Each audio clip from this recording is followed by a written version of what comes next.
Memento Mori, like remember death, remember every single day is a literal gift. And so now, bigger picture, I look at that with life. I have a mentor of mine, Justin Keat, that has taught me this concept. But what he did, he gave me this little painting. I'll send it to you guys after this so you can show your listeners. But it's this old skeleton. And the skeleton, he has an arrow, a bow and arrow, and he's aiming it right back at you. So you're looking at this painting, and the arrow is directly at your face. And what it has is, so it's a skeleton. He's aiming the arrow. There's an arrow on the ground that's broken, and there's like 10 arrows on his back. So it's actually German, and my mentor speaks German, so he actually translated it. And it says, basically, hey, look at me every morning, and this will remind you how precious your life is. And so it says, for the arrow that's aiming right at your face, it says, today. The skeleton symbolizes like the angel of death, so death. So the arrow at you is today. It's about to be fired. The arrow on the floor was yesterday, and it's broken in half. So, hey, like I tried to get you yesterday, but the arrow broke. So I got another one aimed right at you. And then the arrow's on his back. It's labeled as tomorrow. Hey, if I don't get you today, got another one tomorrow. Wow. So for me, dude, I wake up and I see that. I'm like, holy crap. So you have this in your room? Yes, I do. Yes. Yeah. I had it on my mission too, just staring at me every single day. As a reminder, this could be it, man. You don't have, this is a gift from God. And, you know, with all the heart surgeries and the different lessons I've learned, I've come to realize that life is so precious. And we have such a small amount of time. So I'm trying to actualize my infinite potential every single day in greatest service to the people around me. And I do that. It's just so, it fires me up. Memento Mori, remember death, because today could be it. Go out and get it.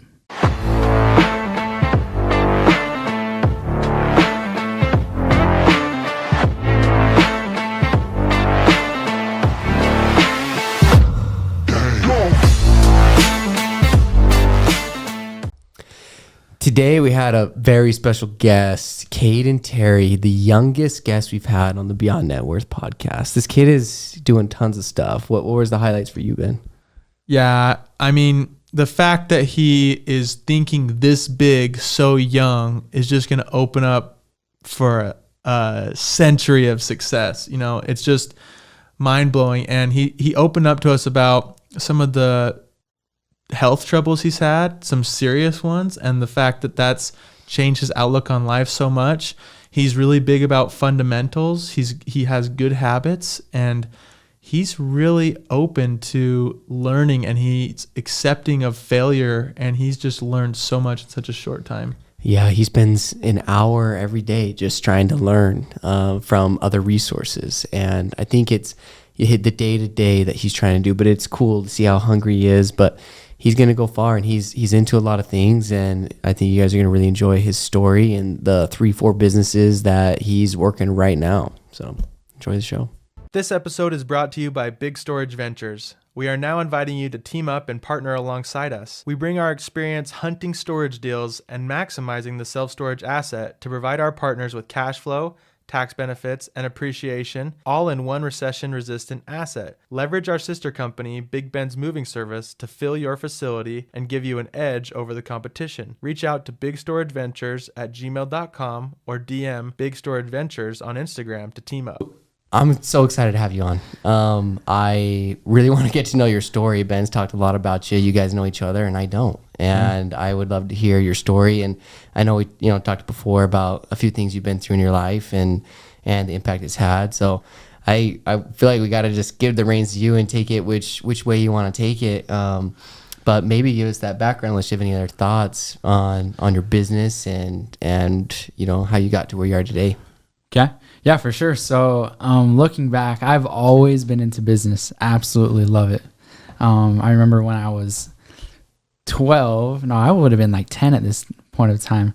My school, we did a thing where if you turned in your homework, like it was, I think, like second grade, if you turned in your homework, you would get paid like Monopoly money. Okay. $5. So every day I'm just cashing out $5. And I saved up a ton of money because at the very end of the year, we have a big event auction where you create, it was like an auction in a store so you could either go spend money at stores or you could create your own store and sell things. So I was like, I want to go all out. So I went and got like this green jumpsuit where it was like they used to be in style, like the bright green suits. And then I had a popcorn machine, and I was just killing it, making all this Monopoly money from. Brought a popcorn machine. Dude, yeah. Okay. I went all out.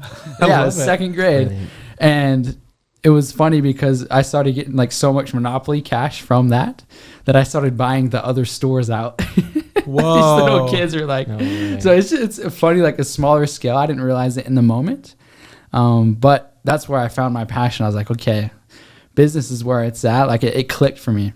And that really came from my dad, because my dad, he's always been doing business, and he's always taken the time to help me and my brother as we've gotten into business stuff. What does your dad do, just real quick? Yeah, so he does a couple things. So he has a car dealership, Statewide Auto Sales. Oh. He started Utah Waste. It's a garbage can dumping company, and does a whole bunch of stuff. Real estate, has a car impound company. Like, just has always been in entrepreneurship. Mm.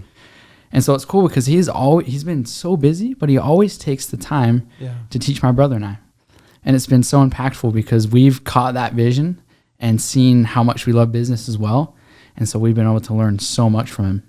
What does that look like? Like for someone who's the dad who maybe has a kid coming up, like what are some of the memories you have of him really impacting you, and how has he molded you? Yeah, great question. So another example, I was playing Little League Baseball.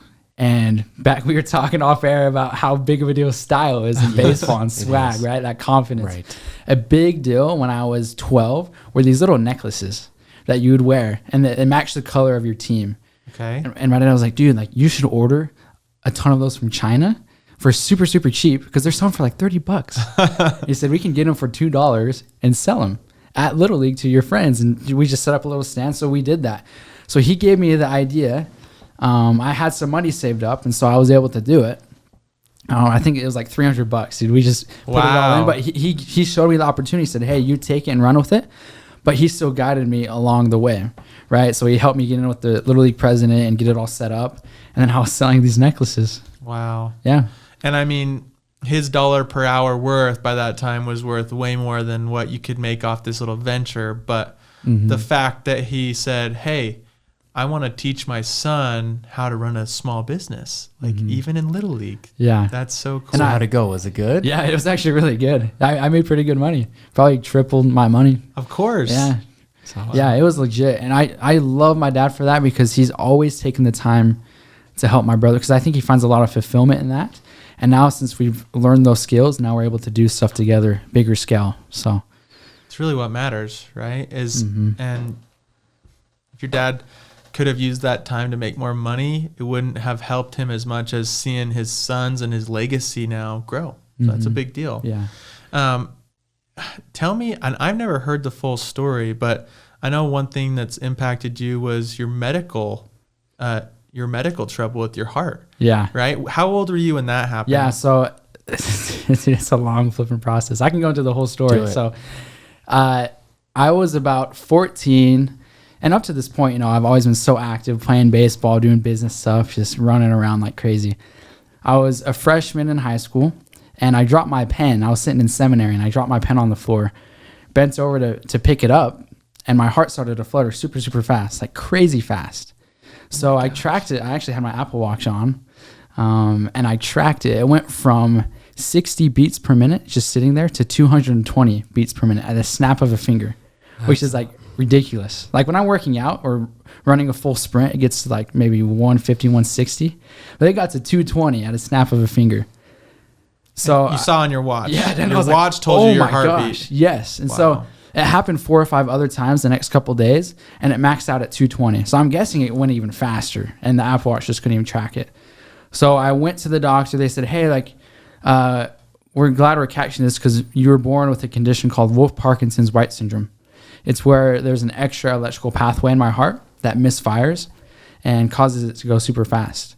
And usually the symptoms don't come up later in life until you're older, but it came up early for me. So they said, okay, you got to have surgery. So I was like, what? Are you kidding me? Like, I'm about to get ready into baseball season. Like, it was go time. Finally in high school, I get to play, but now I'm having this surgery. And so, I was super frustrated with myself and with God, like wondering why this would happen. And so I go in and I have the surgery. Basically, they went into my heart and burned the part of my heart that was misfiring. Wow. And so they roll me back out and say, okay, you're good. Everything's fixed. And then I was good for about 6 months, and the same thing came back. I was in class again, or I might have been working out, and the beats came back. And I was so frustrated. Went back to the doctor, and they said, hey, like, we're not used to operating on younger kids, so I guess we didn't get it all the way. Oh my Came gosh. back, and so they're like, let's do another surgery.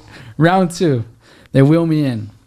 At this point, this is like the summer of freshman year, I believe. So I have the surgery. They roll me back out, and I'm still under anesthesia at this point. I'm kind of out of it. But they tell my parents and I that, hey, like, we just ran some tests. This is right after the surgery. Just ran some tests. It looks like he still has the weird beats. So we have 2 options. We can just roll him in right now and get it done again for a 3rd surgery, or kind of wait a little bit. And we're like, let's just do it. We're here. Oh my gosh. Let's roll back in. Oh my gosh, man. And so after like a 4 or 5 hour surgery, they rolled me back in. Jeez. And at this point, I was super tight with the doctors. I knew them all by name at this point. Yeah. And so somehow they found out that I loved old school rap. I must have been talking with the anesthesia to them. Oh, wow. But it was so cool because they were rolling me in, and over the intercom, they had "It Was a Good Day" by Ice Cube playing. Oh. And they're all like just jumping around, dapping me up, dude, giving me a knuckle, say, let's go round 3 for Kaden. Yeah, it was super dope. It made me feel super special. Wow. So they wheel me in, have the surgery, went great. That was end of freshman year, and so I go the whole summer. Going into sophomore year, I made the golf team, and I was so pumped because I had played baseball all my life, just wanted to get free golf pretty much. Yeah. Made the team, and then that week, I had another heartbeat, palpitation. Went to 220 beats per minute. I was like, are you kidding me, man? I was pissed because, more like in a spiritual sense, because I was doing all that I could, that I figured God wanted me to do, needed me to do. I was doing the little things, right? But I was having all these issues. I just was so frustrated. And so I would always ask him, like, why are you allowing this to happen? But I'll kind of circle back on that because I've seen a lot of miracles and a lot of reasons why I've had these heart issues. So I make the team and found out a week later that I needed to have heart surgery again.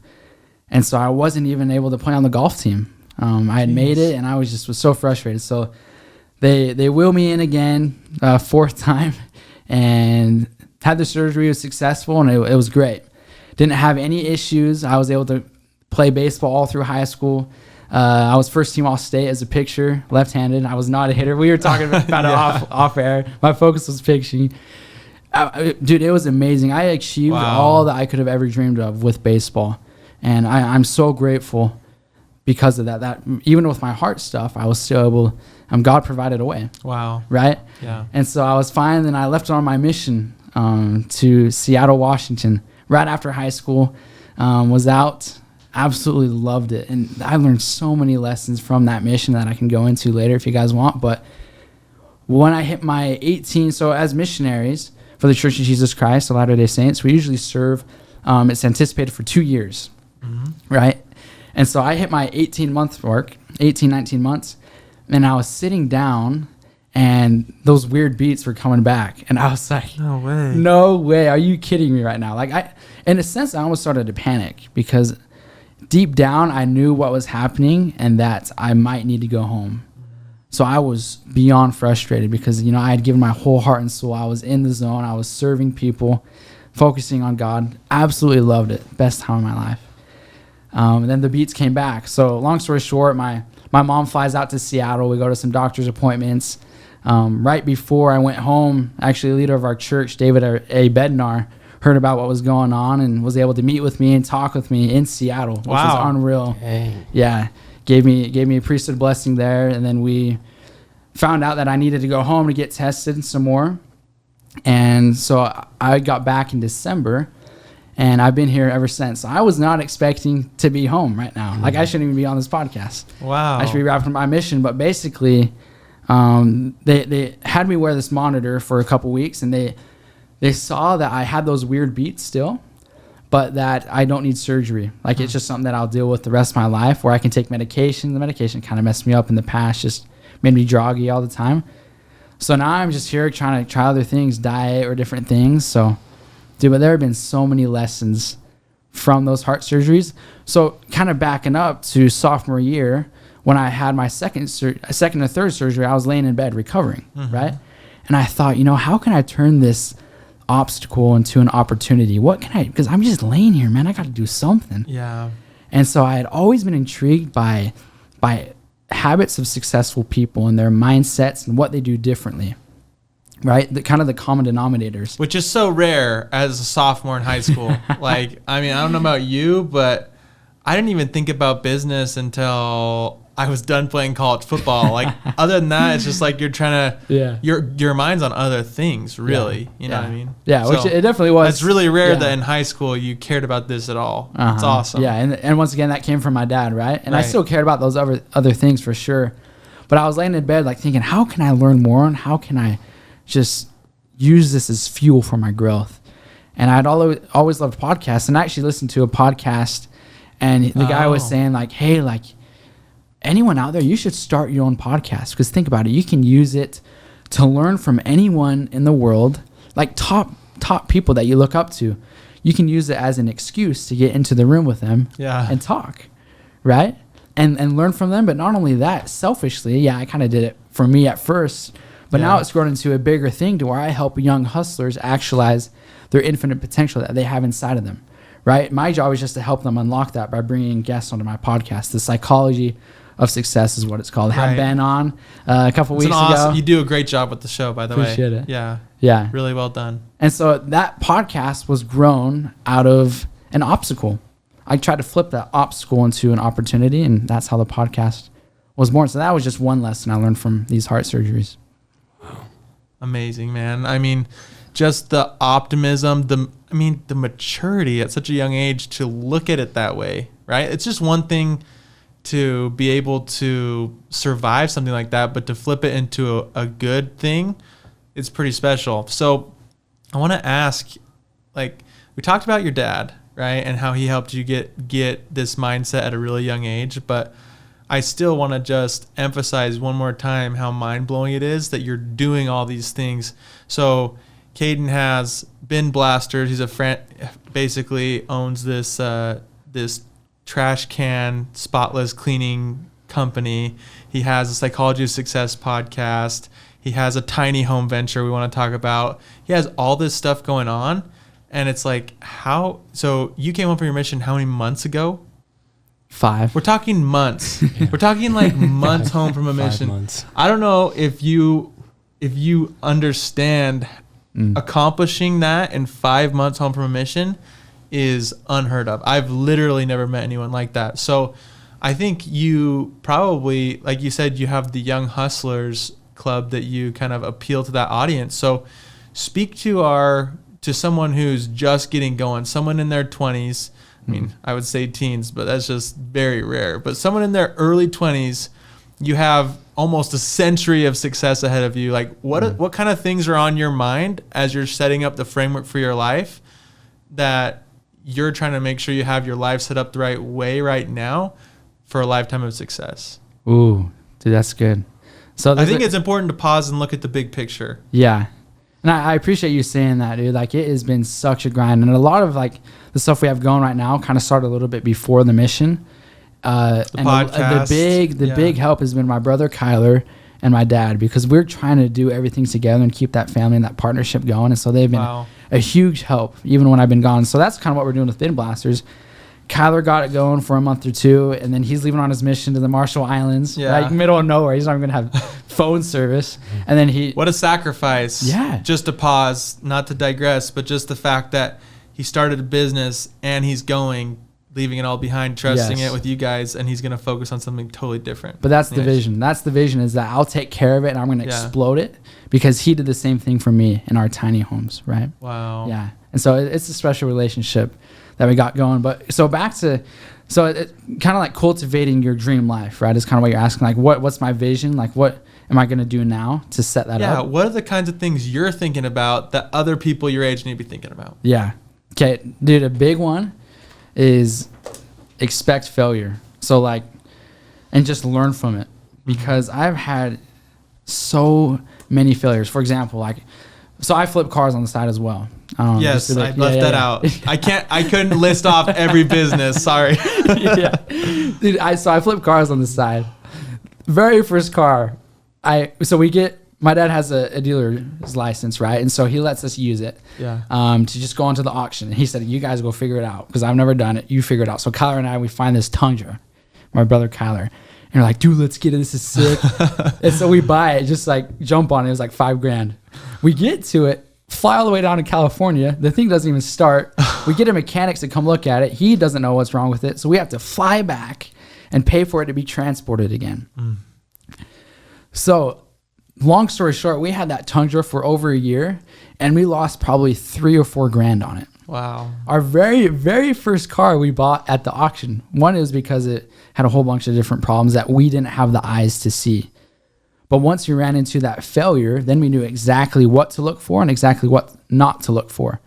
So really, yeah, that failure cost me $4,000, but it helped me make even more money in the long run, because I knew exactly what to avoid, and I can just be laser focused. So expect that. Like, I've failed on so many different businesses. Like, for example, I wanted to get into social media marketing, so I bought an online course and learned how to do it. Started my own agency, did it for some car dealerships, sucked at it. I wasn't good, didn't make money. So then I stopped, lost money, right? Same with cars. I lose money. I have a Sentra right now with a partner, and we are losing money on it. The transmission blew. It's going to cost us $2,000.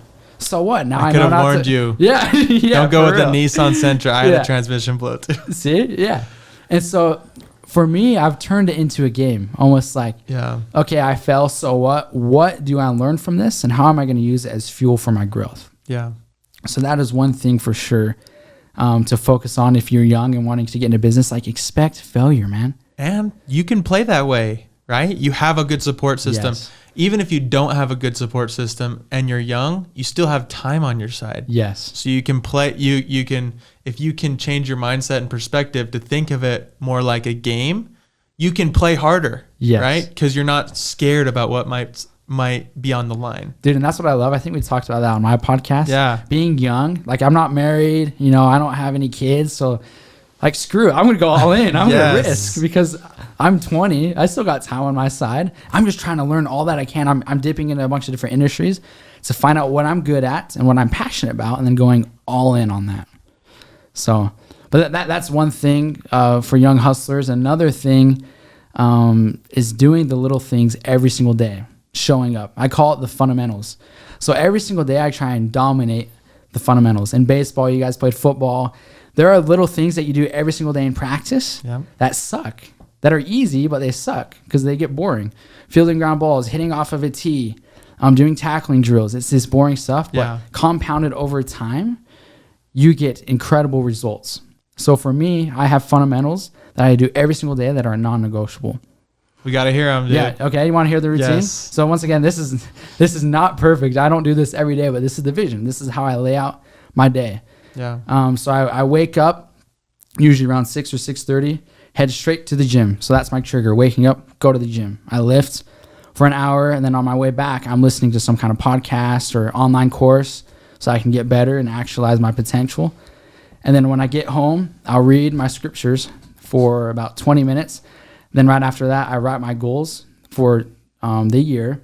Write them every single day, my top 10 goals. In fact, you probably do the same thing with Brody. I learned that from his little mastermind he did. Yep. So I write down my top 10 goals, and then I keep that book open, because then I go to my calendar and I plan my day, right? And so I make sure that everything in my plan correlates with those 10 goals that I wrote out. If it doesn't correlate, I'm not doing it, right? Yeah. And so I try to be very, very intentional with my day, because I found, as I've done the podcast and read books and put in a lot of time to self-development, you can cultivate your dream life. You can do whatever you want. You just got to be intentional with it. Yeah. And so I'll plan my day. And then after that, I spend probably 30 minutes to an hour learning, because I'm not going to college, actually. I'm not going to college at all. So what I do now is I dedicate an hour of my day, 30 minutes to an hour, just to learning. So I'll read a book on self-development or whatever to improve myself. Okay, let me pause there. So is that a recent decision? Like, have you decided you're going to go back to school at some point, or are you kind of No, like, I'm not at all. it's off the table? Yeah. So like I was like 90% sure that I wasn't going to go. Yeah. Basically all through high school. But like my mom was still trying to convince me. Of course. Yeah. But my dad was like, no, you don't need to go. You don't need to go. Just work and learn. But now it's final. I'm not Well, going. if you can educate yourself and you have that motivation and you have other ways to network, yes. that's a lot of the value that you get out of college, right? And so if you can, you might be better off if you can just do devoted, serious, intentional education for 1 hour every day for the rest of your life than if you went to college, and probably like 100 times more. Yes. It's different than back in the day. I mean, we have the resources today. Like you can learn and grow, like going to a university where they used to hold that information. You used to have to go to university to get that knowledge, or to brush shoulders with people that knew the way. And now it's like, it's all open, which is really powerful. Dude, it's there. And self-education is huge for me. That's another thing. Like I've invested thousands of dollars, even when I was before my mission, taking online courses. So I did like the social media stuff. Yeah. Like really a lot of my income, I just dumped back into myself and learned. So I bought like an online course for social media marketing, was not good, stopped. And then I took one on Airbnb management. So I learned from the very best in the world how to set up and manage Airbnbs, right? And so I did that for a while before my mission. It was great. In fact, I want to get into that later on with our tiny homes we're building. But there's just so much information out there. Go get it, man. It's like, what are we waiting for? We don't need to sit in a classroom and learn it. You can learn from the very best in the world and for a fraction of the cost wherever you want. So I love it. Side note, my dad listened to our podcast and he wants to learn from you how to do tiny homes. Oh, no way. Because we have some property in Alaska. And he's like, oh, good. I want to learn from Kaden how to build a tiny home on it. So you have students already interested, just so you know. Wow. Okay. That's good. I digress, but I mean, so tell us, so did you finish your fundamentals? We got out. Is that the fundamentals, or is there something we left out? No, that's pretty much the basis of it. But I noticed that when I have, so this is what I try to do. If I have a really good day, I look back and I say, what did I do today that set me up for success? Oh, I did A, B, and C. Okay, let's put that on the agenda for tomorrow and do the same thing. And cultivate that dream life. So I'm intentionally putting that into my calendar. And then once a week, I actually plan my whole week out for like work blocks or time to go golf or time to hang out with my friends, just whatever. Yeah. So that I'm slowly cultivating the life that I want to live. But it starts by doing those fundamentals, because if I don't dominate the fundamentals, I feel like I'm on defense the rest of the day rather than offense, right? I'm being a victim to my circumstances rather than a victor, right? Yeah, I love that. Reactive versus proactive. Yeah, dude. And you're basically letting all the activities that pop up determine what's going to happen with your day, right? Yes. That's a big problem today, is just being a victim, that you just blaming on your circumstances or situation. And instead of, like you said, being a victor. And I think the story you explained with, your heart, that's a prime example. You have this heart condition and you could be laying in bed saying, why God, and be a victim to that situation and I mean, have nothing come out of it. But instead, you took control and you decided to go seize the day and go, okay, well, what can I get out of this? Like, what opportunities will this come from? So it's pretty cool. It's really cool to see. And I think it's a big thing for everyone today, to be able to do. So, yeah, dude, absolutely. I've learned so much through those obstacles. Like a big lesson that I love sharing. It's a really cool analogy. So if you imagine that I'm holding a box and it's labeled as fragile, if this box was labeled as fragile, if it could speak, it'd probably say like, handle me with care. Don't move me around, because the more you do, the weaker I'm going to get, and I'm going to shatter and I'm going to break. So handle me very softly and gently. Now, if you think of another box I'm holding in my hand right here, and if it was labeled as anti-fragile, if it could speak, what would it say? It might say, move me around, toss me, kick me, because the more you do that, the stronger I get. Not only that, I want you to move me around and kick me and throw me. because I thrive under opposition and under trials because I know how to flip them into fuel for my growth. So the more you move that box around, the stronger and bigger it gets. So another way you can look at that with obstacles in life is a candle. If I'm holding a candle in my hand, the wind comes to this candle, it's going to extinguish it, right? It's going to light it out. But that same wind, if it comes to a big bonfire, it actually fuels that fire. Yeah. Same external stimuli, different result, different reaction, right? It's the same stuff. And so that's what I try and do now after going through those heart surgeries and different obstacles in life. I try and use it all for my fuel to my bonfire. I'm the bonfire. Dude. Yeah, and I just grow and I grow. I eat it all as energy bars. All of it, man. It doesn't matter. Good or bad, it's for my good. Yeah. That's a big one. It's also cool, like, when you started flipping cars, your first car was that mistake. And I think... punch to the gut. And I think in my mind, I'm like, that was probably the best thing that could have happened, is having that first one be this bad. Just because... what if you had 10 that just went perfect, you know? And then now you're thinking, dude, you can't go wrong.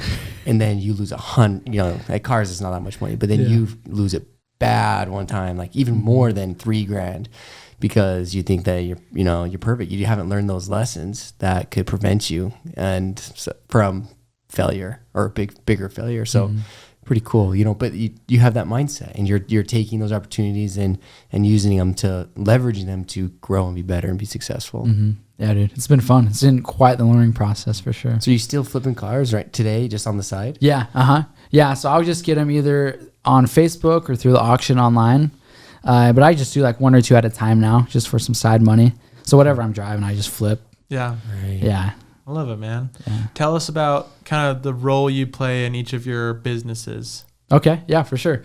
So with Bin Blasters, we can start with that. It's a garbage can cleaning business. And what it is, we take care of like the residential trash cans and also dumpsters for businesses. So we have basically a mini dump truck that lifts the cans upside down, sprays them out with 200-degree water, sanitizes them, and then we make them smell good with like a lavender air freshener.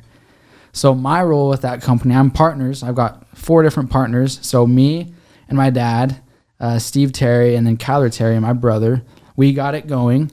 And then we brought on Jackson Turley, as well as a partner very recently. Shout out Jackson. Yeah. Oh yeah. And he's my partner as well with the podcast that we'll get into. Yeah. But basically my role now is over sales and marketing. So I'm out all day, either knocking doors at homes, or I'm talking to restaurants and different businesses trying to clean their dumpsters. I'm just always hustling and trying to get new clients. So that's my role with Bin Blasters.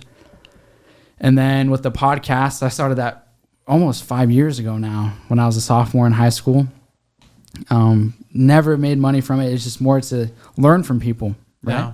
And then I brought Jackson on as a partner as well. He's doing the graphic design stuff and all that social media, and it's really blowing up now, which is cool. Makes everybody look good. Yeah, it's fun. And so the vision with that too, it's more centered around young hustlers and helping them win in all areas of their life. So it's fun because we're starting to put together like a big event for people to go to learn more about business and habits and morning routines, all this stuff, but more for the younger generation. So I'm super pumped about that. It's something I'm passionate about. So you have a date for your event? Yes, right now it's July 1st is what we're planning this year. Fast. Yeah. It's coming. Yeah, we're getting it rolling. rolling. We'll make sure this drops before July 1st. Okay. Yeah. So it's super sick. Got that rolling. And then cars, I'm just flipping on the side, and then the tiny home stuff. Yeah. So it's a partnership with me and my dad and my brother. Once again, we all have our different roles. Right now I'm focused more on finding partners for funding. Mm-hmm. And so that's been my focus, because I'm just learning, man. I still don't quite know what I'm doing, but I don't think any of us do with business. Yeah. And so we're out it's almost like ready, fire, aim style, right? Yeah. Instead of just ready, aim, and then fire. Like we're just firing away and kind of aiming as we go. Yes. So a heat-seeking missile, right? Yeah. Exactly. You're going to get tossed around, but I love it. I think the tiny homes has a huge potential. I know that there's a huge demand for that, and the future of real estate might go that direction, so you guys you're being a leader in something that's coming up. Mm-hmm. So right now, one of your big goals is to find people that want to participate on the passive side and fund your dreams, right? And then you're going to put together basically, I don't know what you call them, neighborhoods of tiny homes or resorts, or... I mean, that's big picture. Right now we're starting with the one we have out in Hurricane. Okay. And then once we get that system dialed, then I would love to grow and do more vacation rentals, because I did Airbnb for a little bit, like I was saying. And you know the deal? Yeah, you can make a crap ton of money with Airbnbs. Absolutely. The hard thing is just getting the zoning right, and the laws and regulations is kind of tough. But do you have a partner that, like a manufacturer or someone that sells you the tiny homes? Or so we work with a contractor. So they're actually like stick build. They aren't like pre-manufactured or anything. Like okay. we build them from the ground up, because it's easier to get financing for buyers that way. Interesting. It's a lot harder if they're pre-built. So you're telling me it's easier to get loans if you actually build them from scratch than a pre-built? Yeah. Okay. As far as I understand, yeah. That's good from to what know. I've looked at, yeah. So that's why we went more on that route. Yeah, the pre-manufactured homes are a lot cheaper, but people can't really get financing, because, for example, like they could just pick up the home and move to the other side of the country and just leave, and the bank would have no idea, right? Right. With some of them, but that's why we're doing. So they won't be movable. No, not at all. They're I'm in living place. in one right now, Right. actually, out in Hurricane. It's nice, dude. I love it. So that's awesome, man. Well, tell us kind of some of the biggest lessons from, these last 5 months, right? You got home, you decided to throw yourself back in business. Like, what have some of the biggest takeaways been from this short amount of time you've had? Wow, that's a good question. Recently, let me think. So, it's been a real eye-opener, because I just dove headfirst into bin blasters. Right. It has been such an eye-opener how hard business is, dude. Like, it is such a grind. Yeah. Because I'm out there every day just grinding and knocking doors and trying to find clients. And you have this plan and this vision in your head, and you think it's going to go great. It's going to be so successful. I want to make a crap ton of money. And you go execute it, and it doesn't go that way. And so right now we're in the startup phases, to where we're still trying to get money coming in and trying to make it work. But it's scary, you know what I mean? Absolutely. Because I'm putting in all this time and this money, and it's just like, we got to get rolling, man. So that's been a real eye-opener, because everyone sees on the outside, like social media, that business is easy. Oh, it's so great. Like, but dude, you get in the trenches, and it is such a grind. Yeah. It's hard. And it takes time, right? Like a lot of, who says it? It's, I won't quote who says this, but it's not me, but they basically say, like, the longer a business takes to build, the longer it takes to fall, right? And so a lot of people that come and they make a ton of money just overnight, they lose it overnight. And so kind of business you're trying to create, you guys are trying to do something special. And so sometimes it takes 4 to 7 years for these things to really kick out enough money to make it passive on you, So it's tough. A lot of people I counsel with, just like, are you going to pay that price for 4 years? That's like an average of what it takes to get there. So that I love that you bring up that point, that it takes 4 to 7 years for a business to really begin to be profitable and just a cash cow, right?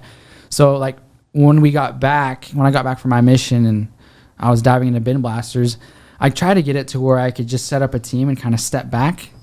And we did that, but it doesn't quite work out, because our company was so young. We were hiring salespeople, but it was hard. And so now we've kind of shifted our focus to where, okay, we got to get in the trenches. We got to grind, perfect the system, and then hire help and get that side rolling. But I think I jumped the gun too early, because really that's why I'm in business. It's just a means to an end to freedom, right? Financially, with time, all of it. So I think I jumped the gun too early, because I want that. We all want it now, right? Happens a lot. And knowing, and this is actually really important to talk about, delegation and delegating too early and delegating too late, right? That's, I think, something that entrepreneurs struggle with. Like, we struggle with it.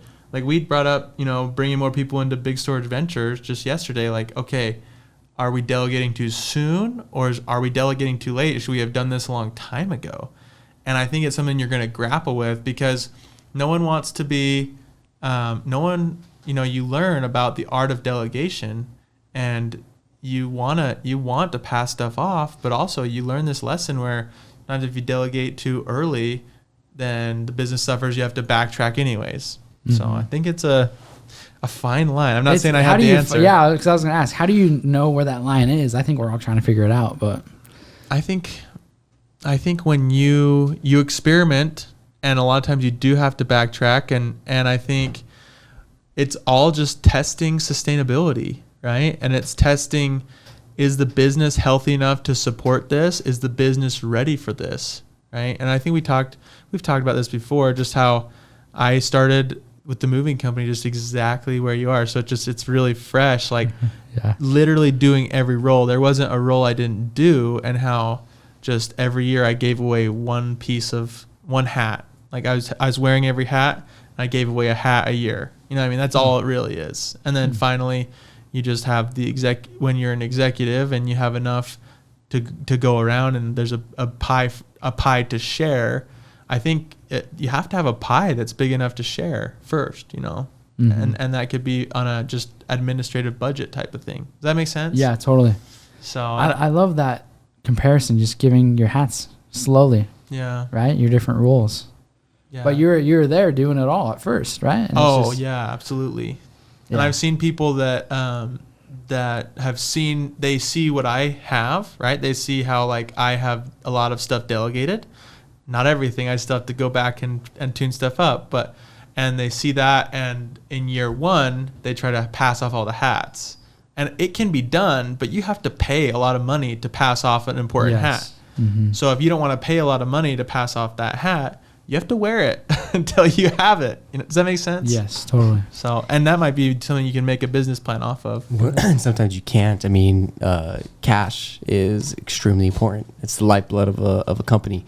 You could have a business or a business model, business idea that is perfectly good. Like it's a good, healthy business, but you start running out of cash, you start getting too stretched, you could kill a perfectly good business just because, you know, not managing cash flows the right way. And I think in this example, I'm glad you're talking about it, because I think that's a expectation with starting a business, is that, you know, it's going to be great and it's going to happen so fast, and we always want things today, and it's hard to delay gratification. We've had tons of people on the podcast talk about the power of delaying gratification, but you know, like what Ben's saying, I think it's a good expectation. If you grind and you get it to the place, you get it healthy enough, and then now you can delegate one thing and then another thing, which is, it's cool to see what Ben has done with his that way. But it's been a few years. Yeah, it's been a while, and I used to go on move jobs with Ben, you know, back 4 or 5 years ago, you know. Yeah, and we were. This is a total digression. We're talking about it with my team, right? And I was like, there's only like, we have a team of like 40 or 50 movers depending on the season, right? And I was like, there's still only like one of you who has actually done more moving than I have, you know, because I think they see me a lot, and they see like, oh, I'm doing some more of the high level stuff and I don't have as much street cred. But if they look at the receipts, it's like, actually I've done more moving than like everyone except one person, you know what I mean? So that's a total digression. I was gonna bring up this thing about delegation, and we just had Alex Hernandez on, just bought a storage facility, and he was explaining that even though his time, let's say his time's worth $500 an hour. I don't know. That could be really low or really high. But the point is like, he made the decision to manage his storage facility that he bought so he could learn the ins and outs, even though he could pay someone, you know, $20 an hour, $25 an hour to do that. He decided, I'm going to take that on because I want to learn the ins and outs of this. And then once I understand it and I really grasp it, then I can delegate it.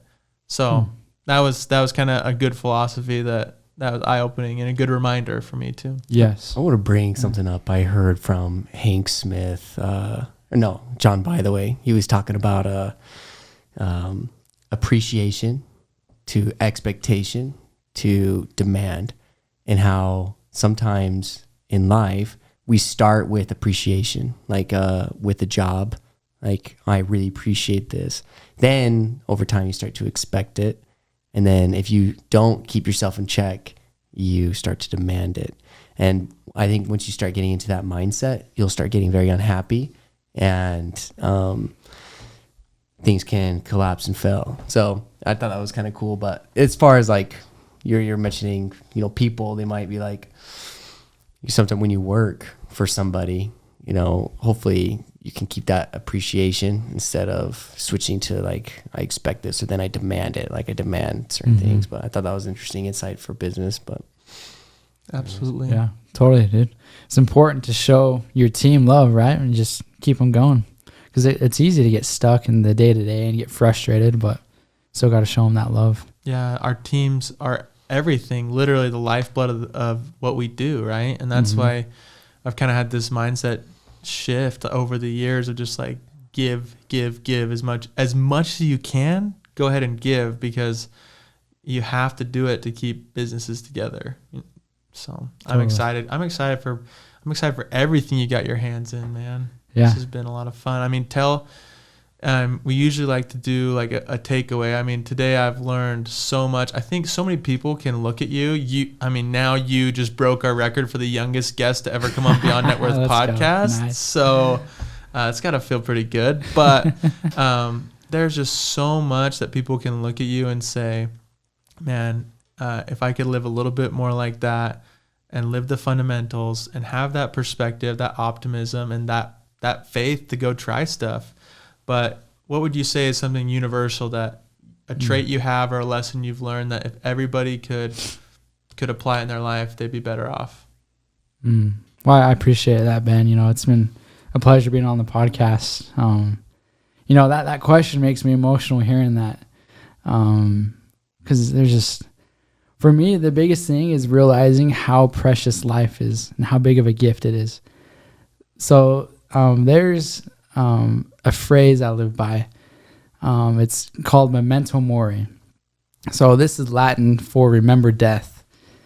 And what it is, it might sound kind of gory at first, but it's a reminder of how short our life really is, right? It comes from the philosopher Marcus Aurelius, a Roman emperor. But basically, the whole idea is that, you don't know if today could be your last. So, for example, on my mission, I was in Seattle, and you guys are both missionaries, so we had a little, it's called a shoehorn. Basically what it is, it's like this little metal piece that you put your shoe on, because it's a dress shoe, helps you put on your shoe. Yeah. So basically I had this up on the wall, right at every single apartment. But what I did, I wrote on it, Memento Mori. And so I tell myself and my companions, hey, like every time we walk out the door, I want you to hit that sign. It's almost like the Notre Dame sign where they hit it before they go out to the field. Wow. For me, it was a reminder, hey, like this could be our last day as a missionary. Like this could be it. Like, yeah, we're going to play basketball right now for a workout in the morning, but you could tear your ACL, elder, and you'd have to go home. This could be your last day. You don't have time to waste. You don't have time to screw around. Yeah. Let's give it our all today, man, because it's such a gift. Like this could be it. So let's go out and let's try and serve as many people as we can. But it's crazy because I told all my companions that, and then it actually came true for me. Like that at 18 months, I went home early, right? And did not expect it. Memento Mori, like remember death. Remember every single day is a literal gift. And so now a bigger picture, I look at that with life. I have a mentor of mine, Justin Keat, that has taught me this concept. But what he did, he gave me this little painting. I'll send it to you guys after this so you can show your listeners. But it's this old skeleton. And the skeleton, he has an arrow, a bone arrow, and he's aiming it right back at you. So you're looking at this painting, and the arrow is directly at your face. And what it has is, so it's a skeleton. He's aiming the arrow. There's an arrow on the ground that's broken, and there's like 10 arrows on his back. So it's actually German, and my mentor speaks German, so he actually translated it. And it says, basically, hey, look at me every morning, and this will remind you how precious your life is. And so it says, for the arrow that's aiming right at your face, it says, today. The skeleton symbolizes like the angel of death, so death. So the arrow at you is today. It's about to be fired.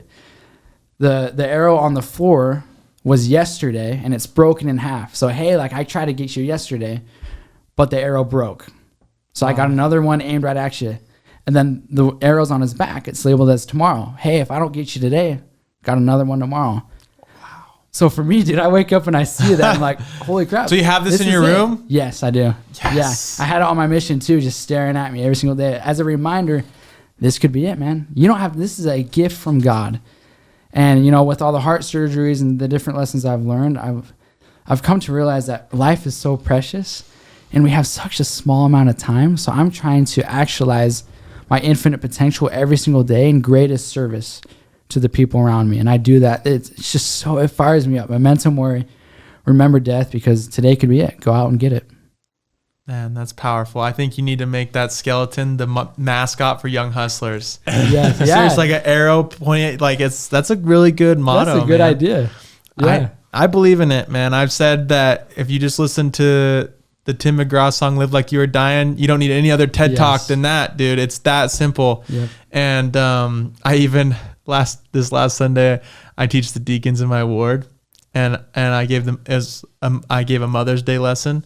I was like, look, you guys need to respect your moms, because, you know, you never know when you're going to lose your mom, right? Mm-hmm. Like, I shared stories of, you know, our friends that have had that have lost their moms, or, you know, my dad lost his mom, and I shared a little bit about that. But just like, you know, you don't want to sober people up that much, and you don't want to scare people or make them sad. Yes. Like you said, yeah. What did you say? You said, I don't want to be too gruesome or whatever. Yeah, it's your perspective on it, right? But really, when you can face death, you can face life, and it like makes every day that much more special. So I really love that. Thank you. Yeah. Yeah, I appreciate it too. I mean, it's like, if you could have that mindset every day where you think about that, I think you do things different. If you knew that you weren't going to be here tomorrow, I think you'd make decisions a lot different. Exactly. You know, and so I'm grateful for that reminder, and that you brought that up, and the analogy was really awesome too. So thank you. And thanks for being on the show. It's great to get to know you and to learn more about your story and everything you've done and everything you're doing. And it's cool to see. We'll have to have like a follow-up. Cool to see where you're going to be. Yeah, it's being so young. Earmark this episode as 20, right? You're 20? Yeah, 20. We got Kaden Terry on when he was 20. So when he's like the Grant Cardone, like, just remember, we believe. Yes. Don't forget us, man. Yes. This is special. Let's go out. Let's build the bonfire. Let's live the Kaden Terry lifestyle. And hope you guys got as much out of today as I did. So thanks so much for coming on. Thank you.